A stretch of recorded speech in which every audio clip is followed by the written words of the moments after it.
इस नदी के जो बिल्कुल छोटी छोटी धाराएं हैं उसमें अंदर हम घुस रहे हैं।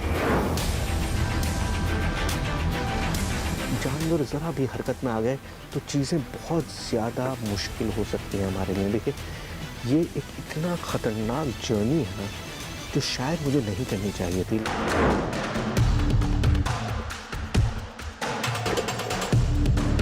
हर कदम जो है वो आपका इतना अंदर धंस जा रहा है कि वहां से आगे जो है आपका बढ़ना इम्पॉसिबल है।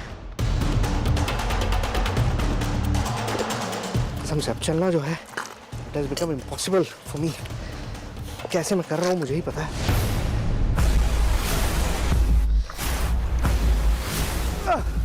खींचो खींचो जाके जल्दी।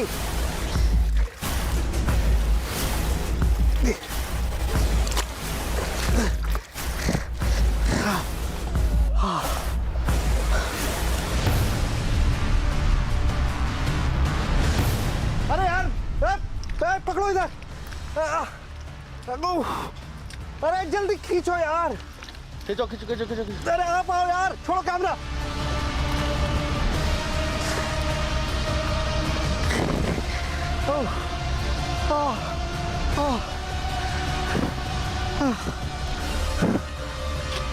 बी केयरफुल भाई, बहुत मुश्किल है। उठाओ भाई, खींचो इनको। इससे आगे नहीं जा सकता। ले ले ले ले खींच ले।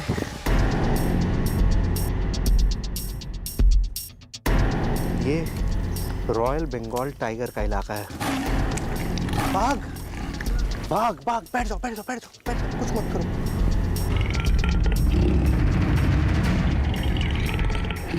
इस वक्त एक कदम चलने की मेरे अंदर ताकत नहीं बची है और सिवाय चलने के कोई और रास्ता नहीं है मेरे पास।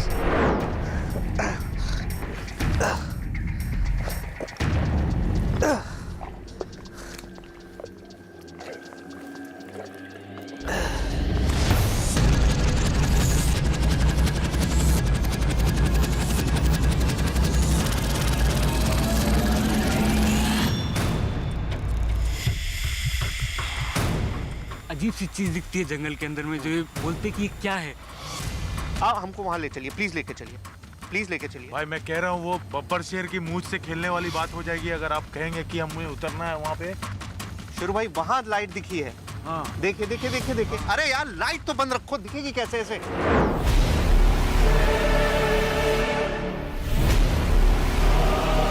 इसी रोशनी से जुड़ा है धरती का एक ऐसा रहस्य जिसका सदियों से किसी के पास कोई जवाब नहीं है।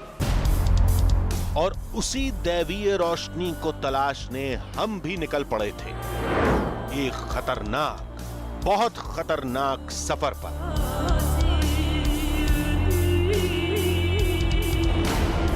देवी दुर्गा की धरती, सुंदर वन का घना जंगल, देश के सबसे बड़े वीराने की दिल दहला देने वाली खामोशी और नदियों की एक ऐसी भूल भुलैया जिसमें इंसान एक बार फंसा तो समझो फंसता ही चला गया। ओह गॉड, अरे यार चोट लग गई, अब नहीं चला जा रहा है।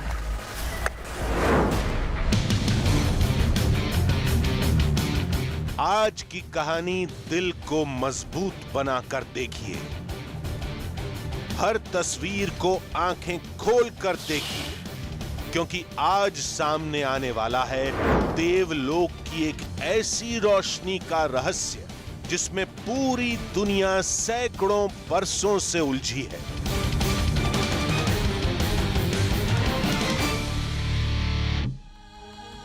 आधी हकीकत आधा फसाना। आज की हमारी कहानी है देश के एक ऐसे जंगल की जहां पर एक रहस्य सदियों से कायम है।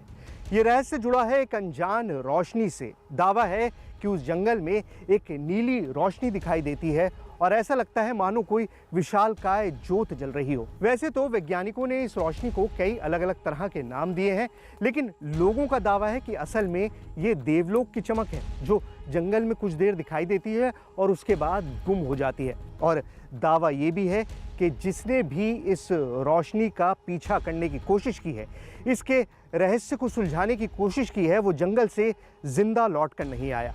लेकिन हम ये फैसला कर चुके हैं कि हम इस रोशनी की सच्चाई का पता लगाएंगे। 4 दिन तक हमारी टीम उस जंगल में इस रोशनी का पीछा करती रही और जो कुछ हमने देखा वो बेहद हैरत अंगेज था।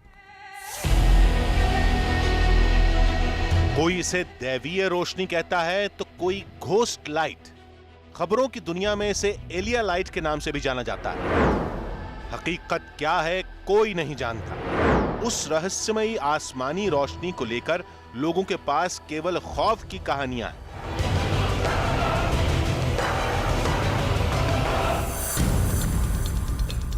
ये कोई मछुआरे हैं जिनकी डेथ हो गई होगी और उनकी सोल जो घूमती भटकती रहती है वो लाइट के तौर पर ऐसे एक दिखती है। कुछ अनहोनी हो भी सकता है, इसीलिए मतलब हम लोग को मना किया कि वहाँ मत जाओ, और सुने हो कम से कम नहीं दिखाई दिया तो चले आओ, हाँ रिस्क मत लो। सुंदरवन के घने जंगलों में वो रोशनी क्यों चमकती है, कैसे चमकती है, चमकने के बाद कहां गायब हो जाती है? ये कोई दैवीय चमत्कार है या कुछ और? सैकड़ों साल से ये पहेली अनसुलझी पड़ी है। हमने रोशनी के उस रहस्य को सुलझाने का बीड़ा उठाया और पहुंच गए दुनिया के सबसे खतरनाक जंगल सुंदरवन में।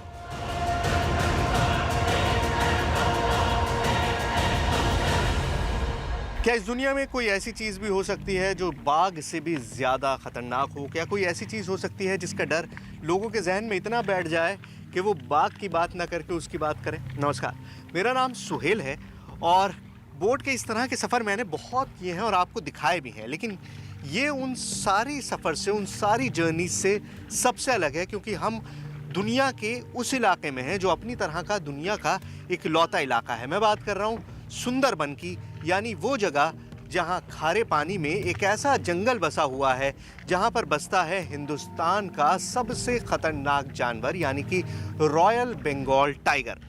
लेकिन हम आज एक खोज में निकले हैं, वो खोज जिसका जुड़ाव शेर से तो है, लेकिन शेर से भी ज़्यादा खतरनाक एक ऐसी चीज़ से है जिसे जो भी देखता है वो हमेशा हमेशा के लिए गायब हो जाता है। क्या है वो चीज़ और आखिर उसकी हकीकत क्या है, यही जानने के लिए हम इस गहरे पानी में उतरे हैं। लेकिन खतरे की गहराई का हमें अंदाजा नहीं था। चारों तरफ नदियों की भूल भुलैया, जमीन पर उतरे तो मौत का दलदल, पानी में रहे तो खतरनाक मगरमच्छ का खौफ, और जंगल में गए तो रॉयल बंगाल टाइगर का काला साया।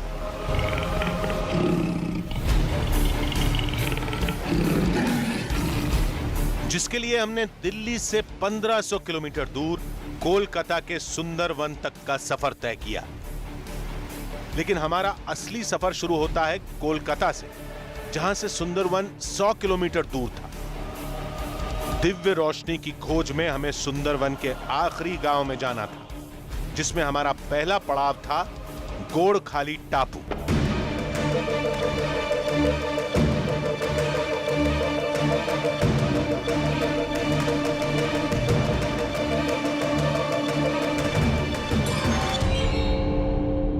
इस दुनिया में शायद ही कोई दूसरी जगह हो जो सुंदरबन जैसी हो, और इसकी खासियत क्या है ये आपको मेरे पीछे लगे बोर्ड से पता चल रहा होगा। ये दुनिया की एक लौती ऐसी जगह है, एक लौता मैनग्रोव फॉरेस्ट है जहाँ पर बाघ मिलता है, यानी कि हमारे देश की शान रॉयल बंगाल टाइगर। खैर, हम टाइगर सफारी पे नहीं आए हैं, टाइगर देखने नहीं आए हैं। दिल्ली से कलकत्ता और कलकत्ता से अब 100 किलोमीटर दूर गोड़खाली के इस टापू में हम आए हैं एक दिव्य रोशनी की तलाश में।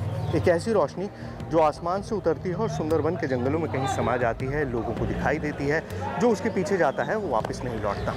इसमें कितनी कहानी है और इस रोशनी की हकीकत क्या है? क्या वाकई ये कोई दिव्य रोशनी है? क्या आसमान से आती है या फिर कुछ ऐसा है जो वहम बनकर अब कहानियों में समा गया है? यही जानने के लिए हम यहाँ आए हैं और यहाँ से हमारा सफर शुरू होगा। आइए। गोड़खाली में हमारे लिए कुछ नहीं था। थोड़ी देर आराम के बाद हम गोड़खाली से आगे बढ़े। सुंदरवन छोटे छोटे टापुओं का इलाका है। चारों तरफ पानी ही पानी।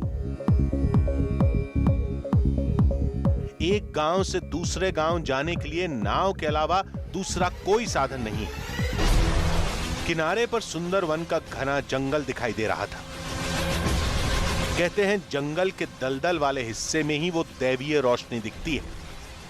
दावा है कि उस दिव्य रोशनी में एक अजीब सी कशिश है जो लोगों को अपनी तरफ खींचती है। कहते हैं उस रहस्यमयी रोशनी के पीछे जो जाता है वो लौट कर नहीं आता।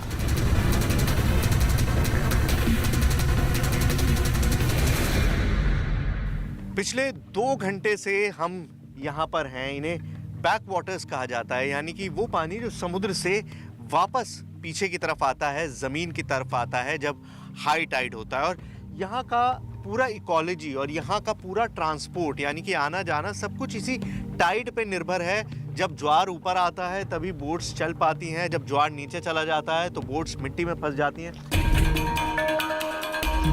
थोड़ी देर बाद बाघों का इलाका शुरू हो गया। यहाँ पानी में मगरमच्छ भी देखे जाते हैं, यानी जंगल करीब होने के साथ खतरा बढ़ता जा रहा था।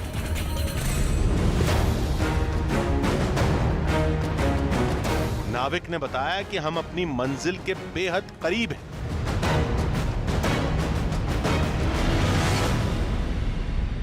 तो इस नदी के जो बिल्कुल छोटी छोटी धाराएं हैं उसमें अंदर हम घुस रहे हैं। अब आप देखिए कि कितनी छोटी सी ये धारा है और दोनों तरफ वो मैंग्रोव फॉरेस्ट है, वो जड़ें बाहर निकली हुई हैं, बहुत ही चिकनी मिट्टी है और इसके बीच में ये छोटी सी जलधारा है जिसके अंदर हम लोग जा रहे हैं। यहाँ पर अब पानी की 2 जलधाराएं हैं और आप देखिए आपको दोनों जलधाराएं दिखाई देंगी अलग अलग, एक इस तरफ है और एक इस तरफ है और हम लोग उसमें से बीच में से जा रहे हैं। ये देखिए कितना अजीबोगरीब मंजर है। ये मंजर शायद ही आपने कभी देखा हो और मेरे लिए भी ये बेहद चौंकाने वाला मंजर है। और आप मिट्टी का हालत देखिए, आप सिर्फ इस मिट्टी को देखिए कि कितनी सॉफ्ट है। मतलब आप उंगली रखिए और उंगली अंदर चली जा रही है। ये हालत है यहाँ पर इस मिट्टी की। अब हम सुंदरवन के उस हिस्से में थे जहां उस दैवीय रोशनी के देखे जाने का दावा किया जाता है। यहां एक अजीब सा सन्नाटा था। इस वक्त हम इस धारा के उन 2 बैंक्स यानी उन 2 किनारों के बीच में हैं जहां पर सबसे ज़्यादा साइटिंग होती है बाघ की। और ये जंगल का वो एरिया है जहां पर कोई भी टूरिस्ट नहीं आता, अमूमन कोई भी आम आदमी इस तरफ नहीं आता। और हम यहाँ पर आए हैं सिर्फ़ और सिर्फ इन लोगों की मदद से, इन लोकल्स की मदद से। और इसी वजह से बहुत ही धीमे हर काम करना है, बिल्कुल शोर नहीं करना है किसी भी चीज़ में, क्योंकि जानवर ज़रा भी हरकत में आ गए तो चीज़ें बहुत ज़्यादा मुश्किल हो सकती हैं हमारे लिए। देखिए ये एक इतना ख़तरनाक जर्नी है ना जो शायद मुझे नहीं करनी चाहिए थी, लेकिन सिर्फ़ और सिर्फ ये लाइट्स एक कशिश की तरह मुझे अपनी तरफ खींच रही हैं। और क्या ये वही कशिश है जिसके बारे में लोग बात करते हैं और गायब हो जाते हैं? पता नहीं। हर तरफ जंगल और दलदल था, लेकिन रहस्यमयी रोशनी की पड़ताल के लिए दलदल में उतरने के अलावा कोई चारा नहीं था। ये जो हमारे नाविक हैं ये हमें साफ तौर पर कह चुके हैं कि अगर आप जा रहे हैं तो आप अपने रिस्क पर जा रहे हैं, कोई इसके लिए जिम्मेदार नहीं होगा, क्योंकि आगे क्या मिलेगा ये किसी को नहीं पता। इनका तो कहना ये है कि वहाँ इस तरह की दलदल है कि आदमी कदम रखता है और सीधा अंदर धंस जाता है। मुझे नहीं पता क्या है क्या नहीं, लेकिन मैं एक बार जाके ज़रूर देखूँगा। नाविक ने आगे बढ़ने से पहले एक बार और चेतावनी दी, लेकिन पीछे हटना हमें मंजूर नहीं था।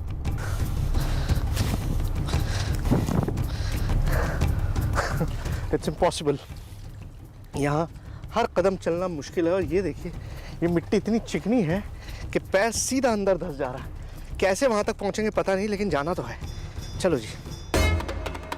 दलदल में चंद कदम चलते ही एहसास हो गया कि नाव वाला किस खतरे से आगाह कर रहा था।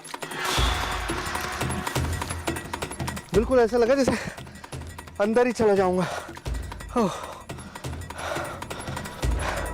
किधर उधर? बाघ और मगरमच्छ के बाद दलदल सबसे बड़ा खतरा था, लेकिन हमें हर कीमत पर आगे बढ़ना था। ये मिट्टी इतनी चिकनी है कि एक बार आपका पाँव अंदर चला जाता है तो फिर बाहर नहीं आता। अब अगर सोचिए ऐसे हालात में जब आप चल भी नहीं पा रहे हैं, ऐसे हालात में अगर कोई बाघ आ जाए या कोई मगरमच्छ आ जाए तो आप कहाँ जाएंगे? कहीं नहीं सर, यहाँ से कहीं नहीं जा सकते। अब हम वहाँ फंस चुके हैं। चलिए आप आगे चलिए।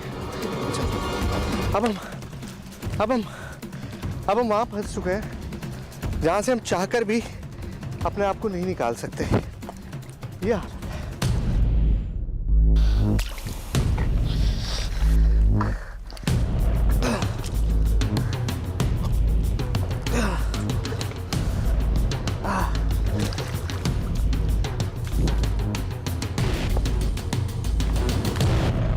बहुत थोड़े लोग जो यहाँ पर आते हैं उनका ही दावा है कि उन्होंने यहाँ पर उस लाइट को देखा, और जिसने भी उस लाइट का पीछा करने की कोशिश की, यानी जो भी उस रोशनी के पीछे गया, वो कभी भी वापस नहीं लौटा। अब इसके पीछे बहुत सारे तर्क दिए जाते हैं कि भाई हो सकता है उनको बाघ ने खा लिया हो सकता है उनको मगरमच्छ ने खा लिया हो सकता है इसी तरह की किसी दलदल में वो समा गए हों।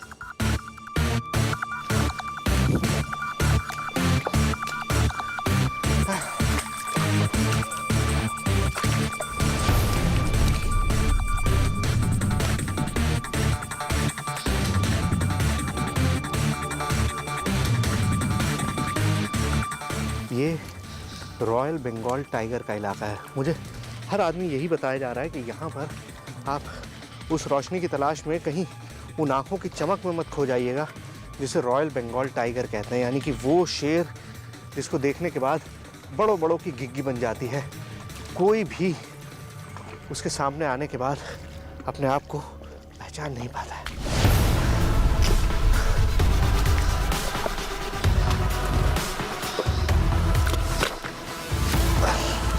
हम बाघ और रोशनी के रहस्य में खोए चले जा रहे थे। अचानक तभी अरे यार पकड़ो इधर, अरे जल्दी खींचो यार। अरे आप आओ यार, छोड़ो कैमरा। देख रहा हूँ मैं पूरा अंदर जा रहा हूँ, आप शूट करने में लगे हो यार।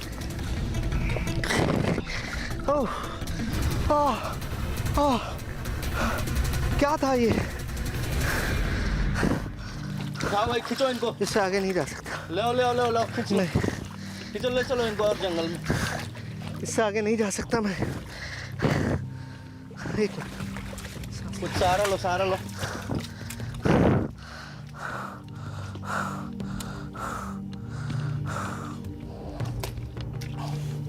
पानी पियो, पानी पियो, पानी पियो।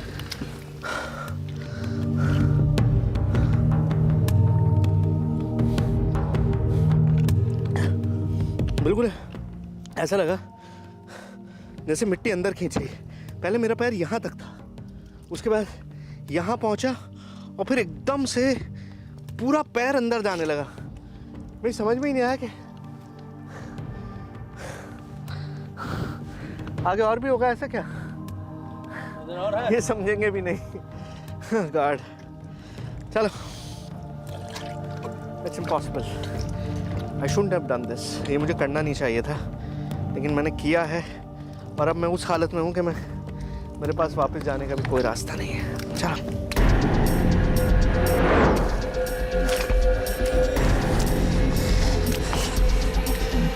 यहाँ दलदल हर वक्त निगलने के लिए तैयार बैठा रहता है।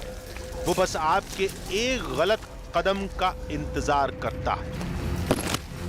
कितना भी सजग रहें, ये दलदल बार बार गलती करने के लिए मजबूर करता है। Oh God, oh God, oh, अरे यार चोट लग गई, अब नहीं चला जा रहा। ये अब शूट नहीं रह गया, ये अब उससे ज़्यादा हो गया। मतलब अब मैं हार चुका हूँ सीरियसली। इतनी बुरी हालत मेरी जीवन में कभी नहीं हुई। मैं सुनता ही था कि यहाँ पर दलदल हर किसी को हरा देती है, और मैं वाकई आपको बताऊँ, इस दलदल ने मेरी हिम्मत तोड़ दी है। इस वक्त एक कदम चलने की मेरे अंदर ताकत नहीं बची है, और सिवाय चलने के कोई और रास्ता नहीं है मेरे पास। कई घंटे बीत चुके थे, लेकिन उस रहस्यमयी रोशनी से जुड़ा एक भी निशान अभी तक नहीं मिला था। थकान से हालत बिगड़ती जा रही थी। शाम का वक्त हो रहा है, झुरमुट होने लगा है, बिल्कुल वो वक्त जब सूरज ढलने लगता है। और ऐसे वक्त में अब जंगल में नहीं रुकना चाहिए, क्योंकि अब तक तो आपको चारों तरफ दिखाई दे रहा था आपका पाँव कहाँ पड़ रहा, और उसमें भी मैं एक बार मरते मरते बचा हूँ। यकीन कीजिए, मतलब इतनी करीब से मैंने मौत को महसूस शायद पहले कभी नहीं किया था। बहुत सारे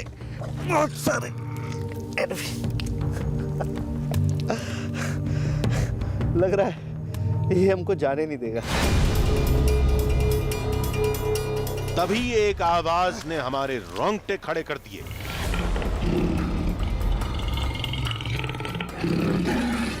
बाघ, बाघ, बाघ, बैठ जाओ, बैठ जाओ, बैठ जाओ, बैठ जाओ।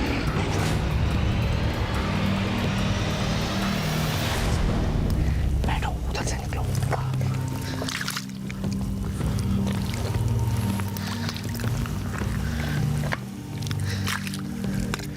बाघ, अब इनको वाकई बाघ दिखाई दिया है या इनका वहम है, ये चेक करने जाने की मेरी हिम्मत नहीं है, और ना ही मैं चेक करना चाहता हूँ। जो भी है, हमें यहाँ से पीछे हटना पड़ेगा। चलिए।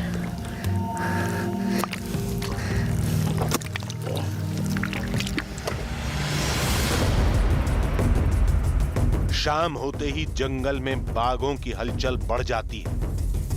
अब हमें कैसे भी करके यहां से बाहर निकलना था। बाघ से बचते बचाते जब किनारे तक पहुंचे, तब एक बड़ी मुसीबत हमारा इंतजार कर रही थी।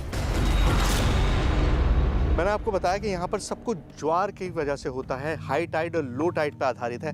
अब पानी इतना कम हो चुका है कि बोट पीछे चली गई है, और जहाँ अभी बोट से गए थे वहाँ हमको पैदल जाना पड़ रहा है, क्योंकि इस इतने कम पानी में बोट नहीं चल सकती। तो ये सारा कुछ यहाँ पर जो है वो इस पे ज्वार पे टाइड पे डिपेंड करता है, और उसी हिसाब से आपको अपना काम करना पड़ता है।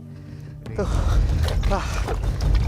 बाघ के खतरे के बीच एक एक पल भारी पड़ रहा था। जल्द से जल्द नाव तक पहुंचना जरूरी था। देखिए, शाम का वक्त हो गया है, और अब उस हालत में मैं नहीं हूँ कि इस सफ़र को कतई भी जारी रखूँ। और खैर, मेरा होना ना होना तो एक अलग बात है। जो हमारे बोटमैन हैं, हम नाविक हैं, उनका भी ये कहना है कि अब खतरा इतना ज़्यादा बढ़ गया है इस जगह पे कि अब यहाँ पे हम नहीं रुक सकते, और वो नहीं रुकना चाहते। तो चलते हैं, यहाँ से बाहर निकलते हैं। कोशिश करेंगे कि रात में किसी को राज़ी कर सकें हमारे साथ यहाँ तक आने के लिए। देखते हैं कोई कर पाता है या नहीं। चल। फिलहाल तो लौटने के अलावा कोई चारा नहीं था, लेकिन इतना अंदाजा लग चुका था कि इस जंगल और खतरनाक दलदल में उस दैवीय रोशनी की तलाश जान दांव पर लगाने के बराबर है। लेकिन हम भी सुंदर वन में कुछ ठान कर ही आए थे। आधी हकीकत आधा फसाना। जब रास्ते इतने खतरनाक हैं तो सोचिए मंजिल कितनी हैरत अंगेज होगी।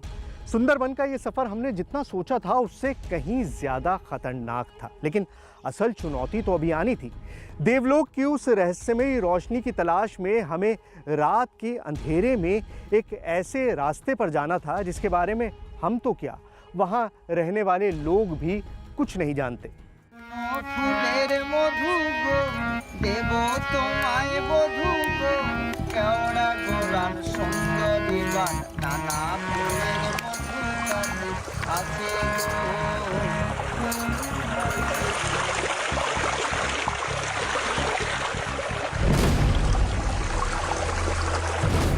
दैवीय रोशनी की तलाश में उस खतरनाक दलदली जंगल में अब हमें रात के वक्त जाना था।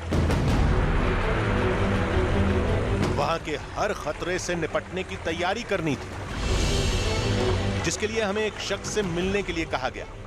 राजेश सुंदरवन के चप्पे चप्पे से वाकिफ हैं, जो यहां एक लंबा समय गुजार चुके हैं। राजेश से सुंदरवन की एक ऐसी कहानी सुनने को मिली जिसमें बाघ, जंगल, एक देवी और उस रोशनी की एक पौराणिक दुनिया बसती है।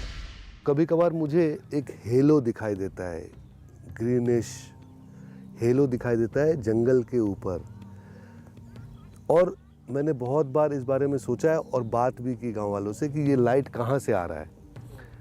तो उनके पास कोई तसल्लीदायक कोई वो नहीं होता एक्सप्लेनेशन, क्योंकि जिस जगह से वो लाइट आ रही होती है वहाँ पे कोई लाइट सोर्स नहीं है और वो शिफ्ट होता है, लेकिन एट अ टाइम शिफ्ट नहीं होता है। मैंने उसको कभी इस तरफ देखा है और कभी इस तरफ देखा है। तो इस तरफ जब मैं देखता हूँ तो मैं सोचता हूँ अच्छा यहाँ गोसाबा आइलैंड है तो शायद यहाँ पे वहाँ की रोशनी होगी, लेकिन अब जब आपने इस पे रोशनी डाली है, इस रोशनी पे, तो मुझे लगता है कि हाँ ये कुछ हो सकता है, ये फेनोमेनन जिसके बारे में नहीं पता है हमें ज़्यादा कुछ। यहाँ जंगल की एक देवी के बारे में जानकारी मिली, बोनो बीबी। कहते हैं बोनो बीबी की पूजा के बगैर कोई भी जंगल के अंदर नहीं जाता। तो लेजेंड ये है कि बोनो बीबी के पिताजी अरब में कहीं थे, राजा थे, उनको सपना आया था, वो भी स्पिरिटेड बीइंग थे, उनको सपना आया था कि सुंदरबन नाम की एक जगह में, जो कि पता नहीं कितना दूर है अरब से, यहाँ पे बाघ जो है इंसानों को सता रहा है। तो बोनो बीबी फिर आई, उनके साथ आए शाह जंगली जो उनके भाई थे, इन दोनों को भेजा गया यहाँ पे काफ़ी उन दोनों के बीच में द्वंद्व हुआ, और बाद में दक्षिण राय जो है वो टाइगर, मेटाफोरिकली वो समझ लिए दक्षिण राय का उनका कैरेक्टर है, उसके संग में बोनो बीबी और शाह जंगली की लड़ाई हुई। बाद में ये बॉर्डर बांटा गया कि बाघ जो है वो गांव के तरफ नहीं आएगा और गांव वाले जंगल के तरफ नहीं जाएंगे। जब भी ये ब्रीच होगा तो एक्सीडेंट होगा, तो उसके लिए दोनों एक दायित्व नहीं है, जो जाएगा वही रिस्पॉन्सिबल है उसके लिए। बोनो बीबी और बाघ से जुड़ी पौराणिक कथा के मुताबिक जंगल का एक कानून है, जो उस कानून को तोड़ता है उसे ही वो रहस्यमयी रोशनी दिखती है। हमने सोचा क्यों ना इस कहानी को परखा जाए।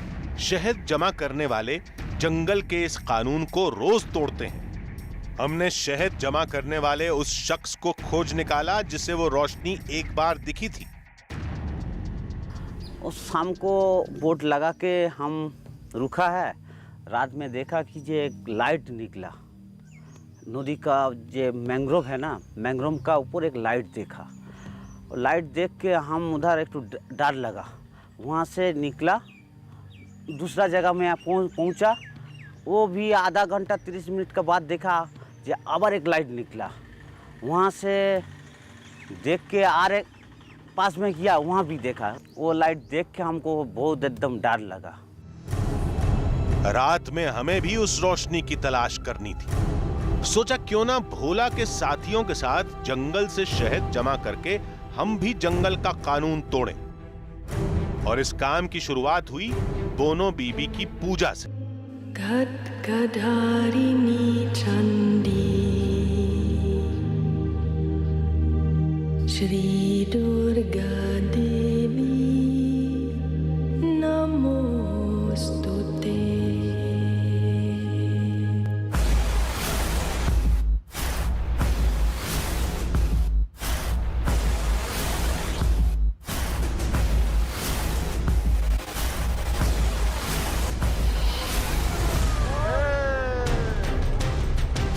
पौराणिक कथा के मुताबिक शहद जमा करना मतलब जंगल का कानून तोड़ना। इसके बाद ही रात में दिव्य रोशनी दिखने की मान्यता पूरे सुंदरवन में है।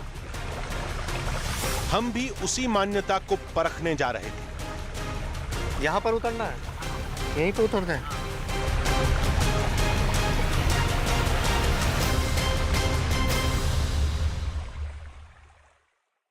तो फाइनली वहाँ पहुँच गए हैं जहाँ पर हनी कलेक्ट किया जाएगा, यानी कि मधुर चाक किया जाएगा, शहद कलेक्ट किया जाएगा। जंगल आ गया है, जंगल में चलते हैं अंदर।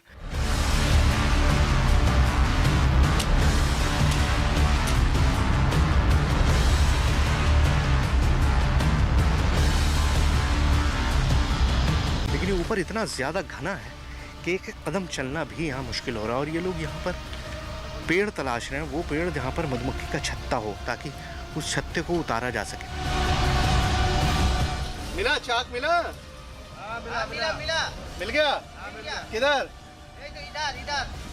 उधर? तो पिछले 1 घंटे से जो चाक यानी कि मधुमक्खी का छत्ता जो हम तलाश रहे थे वो मिल गया है एक पेड़ पर। तो चलिए उधर चलते हैं और देखते हैं। लेकिन ये 2 चीज़ें मैंने आपको पहले भी बताया कि बहुत ज़रूरी हैं। एक तो अब मधुमक्खी का भी ख़तरा बढ़ जाएगा, और बाघ के लिए तो आपको आंखें पूरे वक्त चारों तरफ देखना रहना। फॉल में आग लगा दी गई है और अब इस आग के ज़रिए उस मधुमक्खी के छत्ते को उतारा जाएगा। बहुत ही मुश्किल काम है। और मेरा आप देख रहे हैं कि मैंने अपने आप को किस तरह से ढक लिया है। शरीर का हर वो अंग जो खुला हुआ है उसको पूरी तरह से ढक कर यहाँ पर रहना है।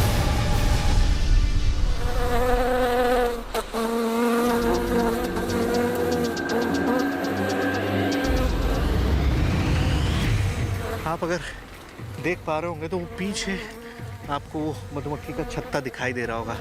अब वहाँ पर मधुमक्खियाँ नहीं है, सिर्फ छत्ता बचा है, यानी कि मधुमक्खियाँ वहाँ से हट गई हैं। तो अब ये लोग उस छत्ते को उतारेंगे।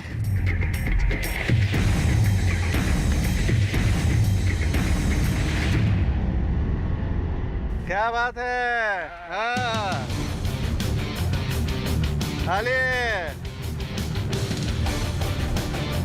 शहद जमा करके हमने जंगल का एक कानून तोड़ा था। अब बारी दूसरा कानून तोड़ने की थी। मछुआरे पानी में महीनों महीनों बिताते हैं और इस पानी में उन्हें जगह जगह वो रोशनी दिखाई देती है। मान्यता ये है कि क्योंकि आप मछली पकड़ने जाते हैं, क्योंकि आप जंगल का कानून तोड़ते हैं, तो उन खतरों का सामना आपको करना पड़ता है। तो हमारी इन्वेस्टिगेशन का हिस्सा यही है कि हमें वो रोशनी दिखाई दे। हम उस दिव्य रोशनी को अपनी आंखों से देखना चाहते हैं। इसीलिए मछली पकड़ने की भी कोशिश कर रहे हैं कि कहीं जाल डाल के मछली पकड़ सकें, और कोई भी वो काम करें जिससे हमें उस रोशनी का थोड़ा भी आभास हो सके। ये सब करते करते शाम हो गई और दैवीय रोशनी की तलाश में रात के वक्त फिर से उस वीरान दलदली जंगल में जाने का वक्त हो गया।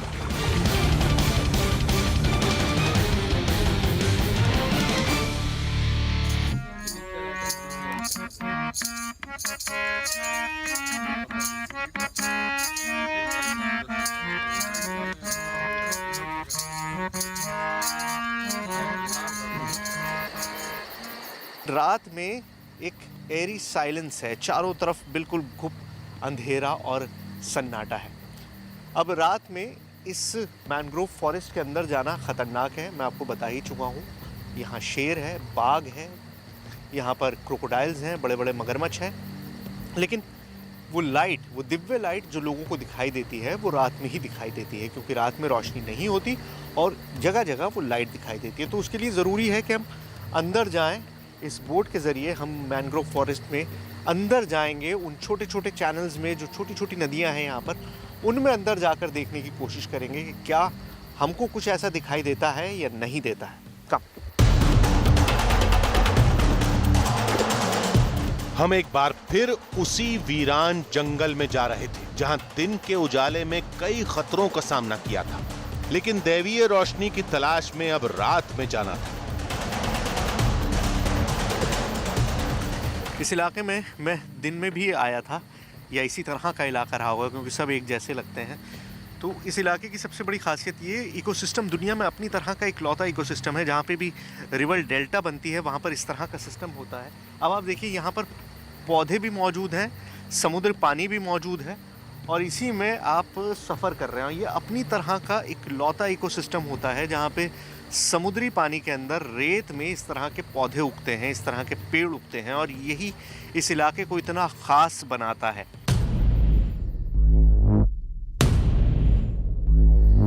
सुंदरवन में रात के वक्त अकेले जाना जानलेवा साबित हो सकता है, लिहाजा दूसरे किनारे से हमारे एक साथी भी साथ हो लिए। अगर इस घुप अंधेरी रात में हम एक बोट पे सवार होके इस जंगल में आने की हिम्मत कर पाए हैं, तो उसकी बहुत बड़ी वजह ये है, नाम भी शेरू है और काम भी वैसे ही है। मुझे बताइए शेरू भाई, आप हम यहाँ आ तो गए, लेकिन किस तरह के खतरे होते हैं यहाँ पर? मैंग्रोव फॉरेस्ट की अगर मैं बात करूं, बाघ की बात करूं?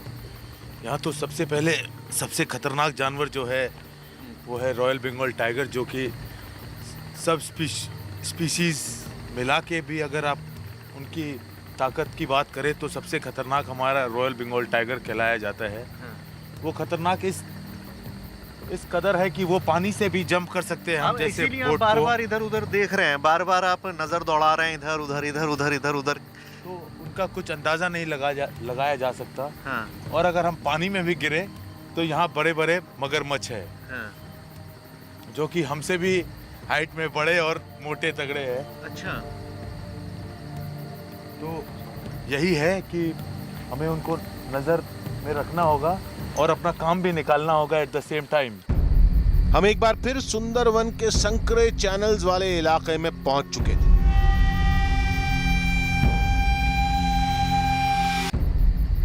ओह, अब तो आगे रास्ता भी नहीं दिख रहा है। पानी का इतना सा चैनल है और आप संभल के खड़े होइएगा भाई, आप भी कहीं पे भी सर टकरा सकता है, बहुत ध्यान से। रात के वक्त सन्नाटे में जंगल का वीराना और भी खतरनाक लग रहा था। लोग बताते हैं कि वो रहस्यमयी दैवीय रोशनी दूर जंगल में थोड़ी ऊंचाई पर हल्की सी टिमटिमाती दिखती है। इसलिए हम ध्यान लगाकर हर तरफ देख रहे थे। कभी जंगल में झांकते तो कभी निगाहें आसमान में टिक जाती। कहते हैं वो रोशनी बहुत ही हल्की होती है, कैमरे की लाइट में भी देखना मुश्किल होगा। तो हमने कई बार कैमरे की लाइट बंद की। हम इस खतरनाक जंगल में 2 बार आए, 2 बार जंगल का कानून भी तोड़ा, तमाम खतरे उठाए, इसी उम्मीद में कि रात में कहीं न कहीं वो लाइट जरूर दिख जाएगी। रात गुजरती जा रही थी, थोड़ी निराशा बढ़ी, लगा शायद आज भी हमें खाली हाथ जाना पड़ेगा। हम लौटने के बारे में सोच रहे थे। फिर उस रहस्यमयी रोशनी को देखने की उम्मीद में आखिरी बार कैमरे की लाइट बंद की। तभी हमें कुछ दिखा।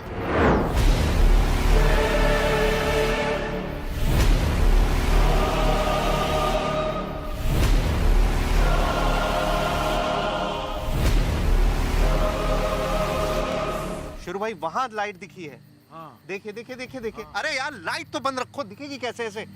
आप हमको वहां ले चलिए, प्लीज लेके चलिए, प्लीज लेके चलिए। भाई मैं कह रहा हूँ वो बब्बर शेर की मूंछ से खेलने वाली बात हो जाएगी अगर आप कहेंगे कि हमें उतरना है वहाँ पे उस लाइट की तलाश में। उतरना तो पड़ेगा सर, ले चलिए। 2 मिनट की बात है, देखिए वहीं पर दिखा था मुझको, बहुत करीब है। प्लीज चलिए, प्लीज चलिए। ये जंगल का एरिया ही है ना। काका बोट लगाओ, काका आशो, काका लगाओ बोट। वो रोशनी लगातार हमें अपनी तरफ खींचे जा रही थी। टाइगर का खतरा होने के बावजूद रात के सन्नाटे में खुद को वहां जाने से रोक नहीं पाए।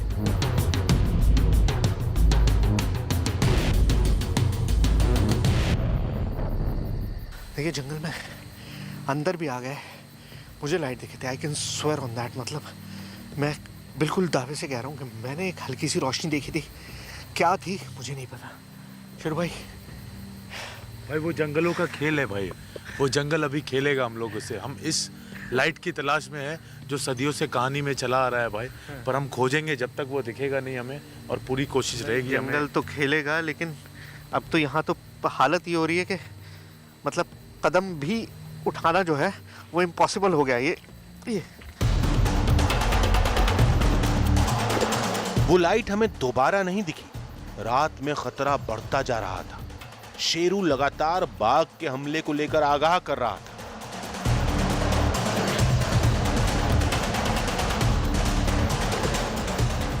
मुझे लगता नहीं कि अब बहुत सेफ है यहाँ से आगे जाना। मतलब रोशनी मैंने देखी थी, एंड बड़ी बात यह है कि अगर मैं आगे जाऊँ भी तो मैं करूँगा क्या।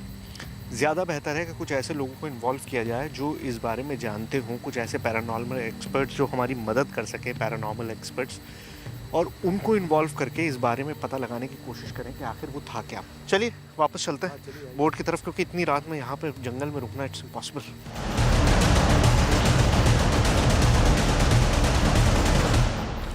मैं उसको छोड़ना नहीं चाहता था, देखना ज़रूर चाहता था, वही कोशिश की। बट समहाउ ये भी अंदाज़ा है कि मैं अपने साथ साथ दूसरों की जान भी ख़तरे में डाल रहा हूँ। इस वजह से इसको यहीं छोड़ दिया है, लेकिन कल कुछ और लोगों के साथ इसको आगे जारी रखेंगे और दुआ यही रहेगी कि जो आज दिखाई दिया वो कल भी दिखाई दे। जिस रोशनी की तलाश में हम 2 दिन से सुंदर वन में दर दर भटक रहे थे, वो चंद सेकंड के लिए हमारे सामने आई और पता नहीं कहां चली गई। शायद इसीलिए कोई उसे दैवीय रोशनी कहता है तो कोई घोस्ट लाइट। आखिर उस रोशनी का रहस्य क्या है, ये जानने के लिए अब हमें अपनी पैरानॉर्मल एक्सपर्ट्स की टीम का इंतजार था, जो अगली सुबह कोलकाता से सुंदरवन पहुंचने वाली थी। शायद वो लोग ही उस अजीब सी रोशनी का पता लगा पाए। आधी हकीकत आधा फसाना, सुंदरबन के जंगलों में दिखने वाली वो रहस्यमयी रोशनी जिसे हजारों लोग देवलोक की जोत मानते हैं, वो चंद लम्हों के लिए जंगल में हमारी आंखों के सामने आई और फिर जंगल में ही कहीं गुम हो गई। देखिए, हम इतना तो समझ चुके हैं कि उस रोशनी के बारे में पता करना अकेले हमारे बस की बात नहीं है। हमें साथ चाहिए कुछ शोधकर्ताओं का, जो अपने साइंटिफिक इंस्ट्रूमेंट्स के जरिए उस रोशनी की हकीकत का पता लगा सकें। सुबह होते ही पैरानॉर्मल एक्सपर्ट्स की टीम सुंदरवन पहुंच गई और हम उनके साथ जंगल की तरफ रवाना हुए। संजय और विक्रम इस तरह की पड़ताल में माहिर माने जाते हैं। ये अपने साथ कई मॉडर्न साइंटिफिक इंस्ट्रूमेंट्स लाए थे, जिनकी मदद से हम उस रहस्यमयी रोशनी की पड़ताल करने वाले थे। आज शायद सैकड़ों साल पुराना रहस्य सुलझने वाला था। थोड़ी देर में हम जंगल में वहां पहुंच गए जहां बीती रात हमें रहस्यमयी रोशनी दिखी थी। हमने वहीं से पड़ताल शुरू की। तो अभी हम क्या करने वाले हैं यहाँ पर? जी सुहेल, मेरे पास एक डिवाइस है, स्कैनर है बोलते हैं इसको, और इसमें सैंपल्स लगे होते हैं। नीचे फ्रीक्वेंसीज पकड़ने के लिए इसमें सेंसर्स हैं। तो अगर माइनस इंफ्रारेड है, जमीन के नीचे कोई लाइन है ऐसी जो कि टेक्टोनिक लाइन हो या अर्थ की अपनी लाइन हो, जिस तरह का हम लोग हार्टमैन शूमन अलग अलग बोलते हैं, उस तरह की अगर इंफ्रारेड माइनस लाइन होगी, लाइन मतलब है कि कुछ ऐसे तत्व हैं जिसको की खोज के देखने की आवश्यकता है। तो वो ऐसी चीज़ क्यों है, क्योंकि वो नेगेटिविटी भी पैदा कर सकती है। अच्छा जी, तो अब इस स्कैनर को लेके मैं चलूँगा और मैं इसे जांचूंगा। जहाँ पे ये पूरी तरह ओपन होता है, यानी वहाँ पे इंडिकेशन है कि मतलब ये इस तरह से है, जब ये जी एकदम हाँ 180 डिग्री खुल जाए, 180 डिग्री, हाँ। तो वहाँ पे माइनस इंफ्रारेड है। सबसे पहले हमें यह पता करना था कि इस इलाके में नकारात्मक ऊर्जा है या नहीं। जहां भी नेगेटिव एनर्जी होगी वहां ये स्कैनर 180 डिग्री घूम जाएगा। कुछ देर बाद डिवाइस में हरकत होने लगी। यानी इसके नीचे कुछ ऐसे एलिमेंट्स, कुछ ऐसी चीज हो सकती है जो कि माइनस इंफ्रारेड लाइन भी हो सकती है, और जो है कुछ ऐसे तत्व या गड़ा हुआ या मे भी कुछ ऐसा हो जो कि नेगेटिविटी को दर्शा रहा है, माइनस इंफ्रारेड को। नेगेटिविटी को दर्शा रहा है। देखिए, इसमें कोई भूत प्रेत नहीं है, ये सब साइंटिफिक चीज है। जी। मतलब जो इस मशीन की इस वक्त आप दशा देख रहे हैं, मतलब 180 पे जो खुल गया है, उसका मतलब यह है कि यहाँ पर कुछ मौजूद जी है। यानी इस जगह पर नकारात्मक ऊर्जा है, लेकिन इसका उस रोशनी से क्या नाता था? यहाँ पर कुछ गड़ा हो सकता है, वो तो समझ में आ गया, लेकिन उसका हमारी लाइट से, उस रोशनी से क्या ताल्लुक हो सकता है? रोशनी से ये हो सकता है, अगर ऐसी लाइंस है, जैसे कि हम लाइंस बोलते हैं, जैसे कि जियोपैथिक स्ट्रेस है, माइनस IR है, ये होने से आपके कभी कभी दिमाग में भी कंफ्यूजन पैदा कर सकता है उस जगह स्पॉट पे आने पे। और दूसरी बात ये है कि वहाँ पे कुछ ऐसे लोकल फेनोमेना भी तैयार हो सकते हैं जो कि उस तरह की सिचुएशन माने उस लाइट के तरफ इंगित करते हो। तो ये दो बहुत महत्वपूर्ण चीज़ें संजय ने बताई हैं। पहली ये कि आपके माइंड को डाइवर्ट कर सकता है, और जो कुछ आपने अभी तक देखा होगा, जो गांव वालों की बातें सुनी होंगी, उसमें ये बात ज़रूर जाहिर हो रही थी कि कहीं ना कहीं डाइवर्जन ज़रूर है। जब वो अंदर जाते हैं तो बौखला जाते हैं, इधर उधर भटक जाते हैं, रास्ता नहीं, भ्रमित हो जाते हैं। और दूसरी उन्होंने कही कि उसकी वजह से कोई ना कोई लोकल फिनोमेनन पैदा हो सकता है, और वो लोकल फिनोमेनन यहाँ पर मौजूद है जिसकी हम बात करते आए हैं। तो इसको हम मतलब साइंटिफिकली कह सकते हैं कि हाँ, यहाँ पर उस तरह की चीज़ हो सकती है। हमें दिखाई नहीं दी है लेकिन हो सकती है। अभी टेस्ट और भी हैं, और भी चीज़ें करके देखते हैं कि क्या मिल सकता है। आइए।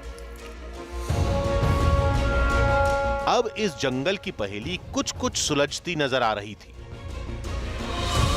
लेकिन गांव वाले इस जगह को भूत प्रेत से जोड़कर देखते हैं। अब इस बात की पड़ताल करनी थी। ये मेलमीटर है और इसका काम है कि ये अपना खुद का एक इलेक्ट्रोमैग्नेटिक फील्ड बनाता है। ठीक है।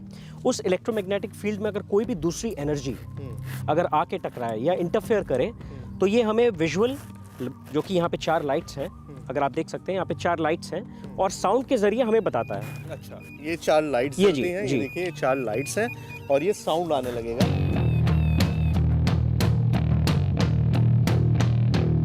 लेकिन मेल मीटर में कोई हरकत नहीं हुई, न लाइट जली और न किसी तरह की आवाज निकली। तो मतलब ये हो रहा है कि अभी तक हमने जितना भी किया जी, उससे हम ये कह सकते हैं कि अभी कुछ भी यहाँ पर हमको नहीं मिल रहा है। नहीं, फिलहाल इस जगह पे ऐसी कोई भी इंटेलिजेंस कम्युनिकेशन हमारे साथ या ऐसी कोई एनर्जी जो अपने आप हो ऐसा जो कम्युनिकेट कर सके, अभी तक इस मेल मीटर में किसी ने नहीं। पूरी मतलब अभी तक जितना भी हमने इन्वेस्टिगेशन यहाँ पर मेल मीटर के जरिए किया है, उसके जरिए हम ये कह सकते हैं कि यहाँ पर उस तरह की कोई भी एनर्जी मौजूद नहीं है।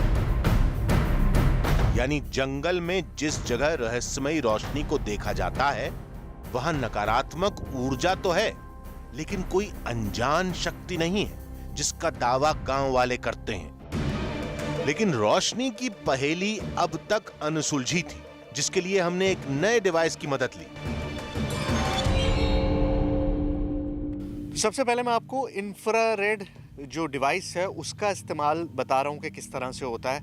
आपके सामने स्क्रीन पे इस वक्त मैं दिख रहा हूँ और साथ ही साथ मेरी एक प्रतिबिंब, मेरी एक रिफ्लेक्शन भी आपको उस मोबाइल स्क्रीन पर दिखाई दे रहा होगा, और उस मोबाइल स्क्रीन को कनेक्ट किया गया है उस इंफ्रारेड डिवाइस से।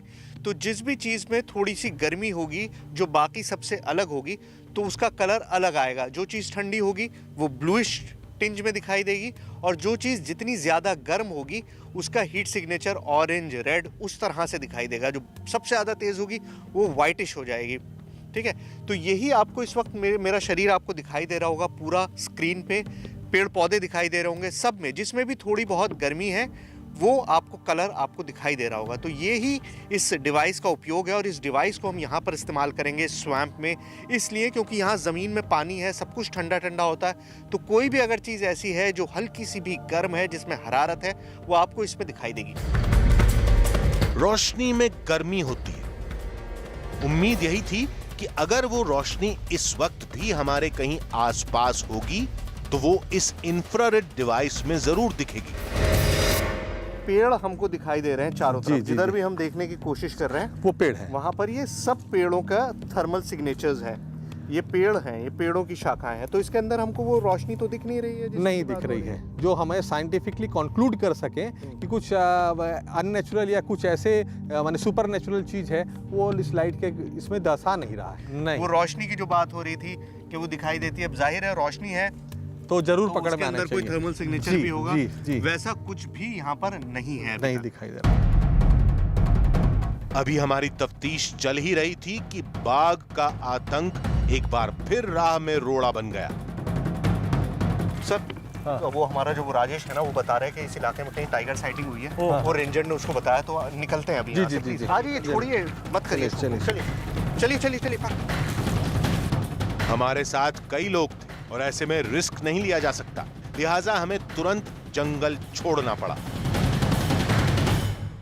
कुछ मिस्ट्रीज, कुछ रहस्य जो होते हैं वो आपस में इतने उलझे हुए, इतने गुथे हुए होते हैं कि जब आप एक को सुलझाने चाहते हैं तो दूसरा उलझ जाता है। अब ऐसा ही कुछ हो रहा है। मतलब हम यहाँ कोशिश कर रहे थे, उस जगह पर थे, उस स्पॉट पे थे जहाँ पर उस लाइट को देखने की बात होती रही है, और वहाँ पर इन्वेस्टिगेशन अच्छी खासी चल रही थी कि तभी बाघ का डर जो है वो सामने आ गया। अब जाहिर है रोशनी का रिस्क लेने के लिए तो ये दोनों पैरानॉर्मल एक्सपर्ट हमारे साथ हैं, लेकिन कोई भी वाइल्ड लाइफ एक्सपर्ट नहीं है, तो बाघ का रिस्क हम नहीं ले सकते। वैसे भी अंधेरा हो रहा है, बिल्कुल आप देख रहे होंगे झुरमुट वाला समय हो चुका है, तो ऐसे में वापस जाने में भलाई है। लेकिन मैं एक बार फिर आपसे ये कह रहा हूँ कि एक कोशिश और करूँगा मैं, अगर सब कुछ ठीक रहा, आई एम नॉट श्योर, लेकिन एक कोशिश मैं और करूँगा। एक बार रात में भी उस स्पॉट पे जाने की दोबारा कोशिश करेंगे, देखते हैं कामयाब होते हैं या नहीं। दिन की पड़ताल अधूरी रह गई थी, जिसे पूरा करने के लिए फिर से रात में आना था। रात में हम फिर जंगल के लिए रवाना हुए। अंधेरे में वहां जाने के दो मकसद थे।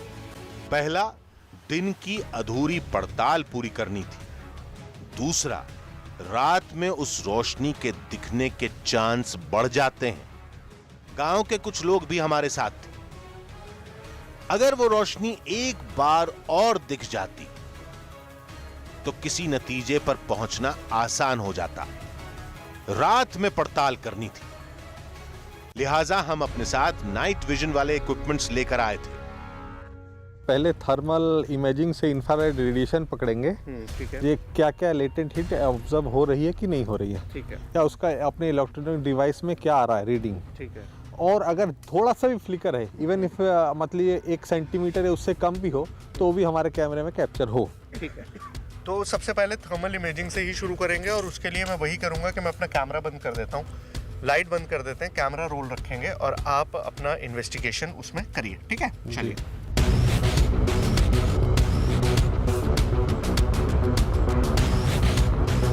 ये देखिए, अब लाइट पूरी तरह से बंद हो गई है।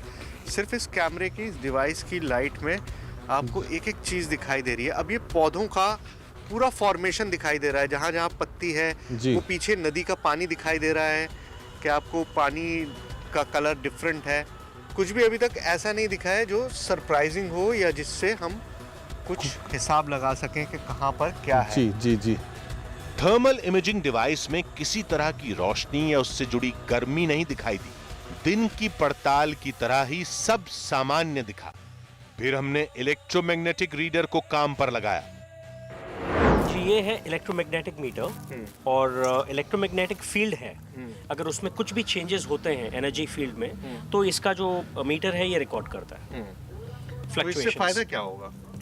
इससे फ़ायदा ये है कि जैसे मैंने आपको बताया कि अगर कोई भी एनर्जी है जो हम सेंस नहीं कर पाते हैं, वो इलेक्ट्रोमैग्नेटिक फॉर्मेट में है, जिसको फॉरेन एनर्जी भी बोलते हैं। तो ये उसको मापता है कि कहीं पे भी अगर ज़्यादा फ्लक्चुएशंस हो रहे हैं एक परमिसिबल लिमिट के बाहर, जो एक्सेप्टेबल रेंज के बाहर है, which means there is some activity which we should be aware of, जिसके तरफ हमारा ध्यान जाना चाहिए। ठीक है, तो एक्टिविटी जिसकी तरफ ध्यान जाना चाहिए, जो हमको नज़र नहीं आ रहा है, उसको हम कैप्चर करने की कोशिश करेंगे। चलिए सर, करिए। घुप अंधेरे में इंसानी बस्ती से दूर सुंदर वन के इन घने जंगल में हम उस रहस्यमयी रोशनी की तलाश कर रहे थे जिसे गांव वाले दैवीय रोशनी कहते हैं। आप अंदाज़ा भी नहीं लगा सकते कि किस कदर मेहनत हो रही है इस वक्त। मतलब इस मौसम में, इस दलदल कीचड़ में और इस ख़तरनाक जंगल में इस तरह की मेहनत। लेकिन मतलब जो चीज़ खुद मैंने आँखों से देखी है उसको मैं झुटलाना नहीं चाहता। मैंने खुद आँखों से यहाँ पर वो चीज़ महसूस की थी। अब मशीन्स नहीं दिखा रही हैं तो मतलब देयर इज़ नो एक्सप्लेनेशन। मैं उसे एक्सप्लेन नहीं कर सकता। वो चीज़ मेरे कैमरे में कैद नहीं है। मैं सिर्फ बता सकता हूँ और मतलब मैं चाहता हूँ कि कुछ पता लगे, बट देन सारे एफर्ट्स हमारे ऐसे ही जा रहे हैं। विक्रम और संजय लगातार कोशिश कर रहे थे, लेकिन किसी भी यंत्र में यहां किसी भी अदृश्य शक्ति की मौजूदगी के निशान नहीं मिले। जो इन्वेस्टिगेशन चल रही है उसमें अब तक कुछ भी नहीं निकला है और मतलब अब यहाँ पर जो भी सेकंड बीतेगा वो मेरी जिम्मेदारी होगी। मेरी टीम की जान खतरे में पड़ सकती है, हर किसी की जान यहाँ पर खतरे में पड़ सकती है और ऐसा मैं चाह नहीं रहा हूँ। मैं समझ नहीं पा रहा हूँ, मतलब मेरे दिमाग में द्वंद चल रहा है कि मैं करूं क्या मैं इस इन्वेस्टिगेशन को यहीं अधूरा छोड़ दूं, वो भी उस जगह पे जहां मैंने खुद वो चीज़ महसूस की है।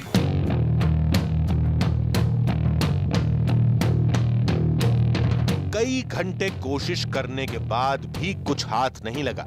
फिर एक्सपर्ट्स की टीम ने भी हाथ खड़े कर दिए। निर्धारित समय में हमने जो ये पूरा चीज़ देखा किया, इसमें हमें जो प्रूफ मिले वो कंक्लूसिव नहीं हो सकते, क्योंकि इतने लोगों की इसके साथ में बिलीफ सिस्टम जुड़ी हुई है, तो ज़रूर उन्हें झुटलाया नहीं जा सकता।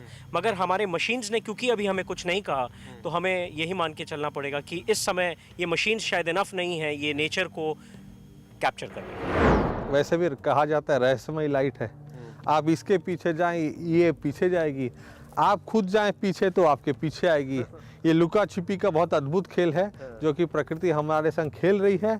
और अभी साइंस के दायरे में बढ़ते हुए भी जो टेक्नोलॉजी एडवांसमेंट है उसको देखते हुए भी अभी हम लोग शायद उतने सक्षम नहीं हैं कि इन चीज़ों को अच्छे से आपको प्रदर्शित कर सकें और दिखा सकें और बता सकें।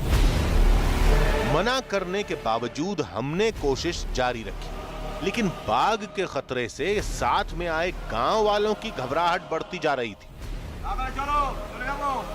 क्या कह रहे हैं?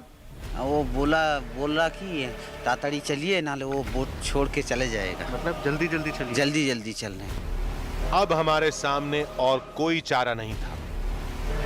अफसोस इस बात का था कि हम किसी नतीजे तक नहीं पहुंच पाए थे।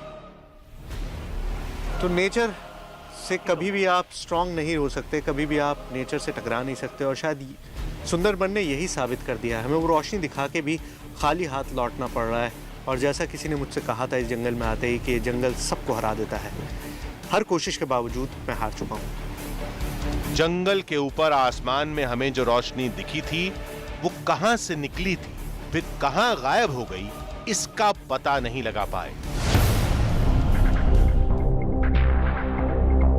अपने अनसुलझे सवालों के साथ हमने दिल्ली में कई जानकारों से बात की, जिनके पास हमारे सवालों के कुछ वैज्ञानिक जवाब थे।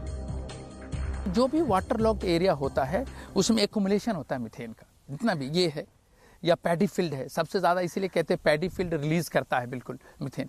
तो लंबे वक्त तक वाटर स्टेगनेशन के बाद मीथेन का एक्युमुलेशन होता है जो फिर रिलीज होता है, और वो one of the major greenhouse gases है।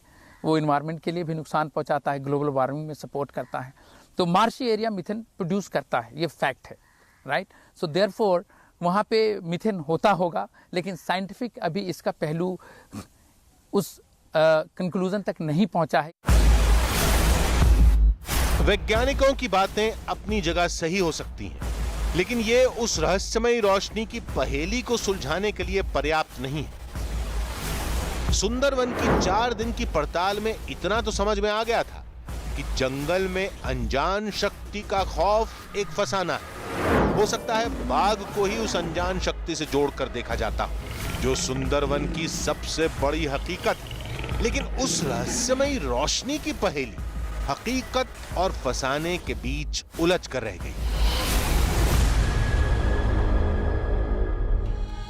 सुंदरवन में रहने वाले लोग मानते हैं कि वो रोशनी असल में कुछ और नहीं है, सिर्फ और सिर्फ देवलोक की जोत है जो लोगों को जंगल में दिखाई देती है। लेकिन वैज्ञानिकों की राय इससे उलट है, वो इसे छलावा मानते हैं। उनके मुताबिक ये कोई गैस है जो जंगल में जोत के रूप में दिख जाती है। अब इस पूरी कहानी में सच क्या है, इसका फैसला करना हमारे लिए भी बहुत मुश्किल है, इसलिए हमने जो कुछ देखा उसे आपके सामने रख दिया।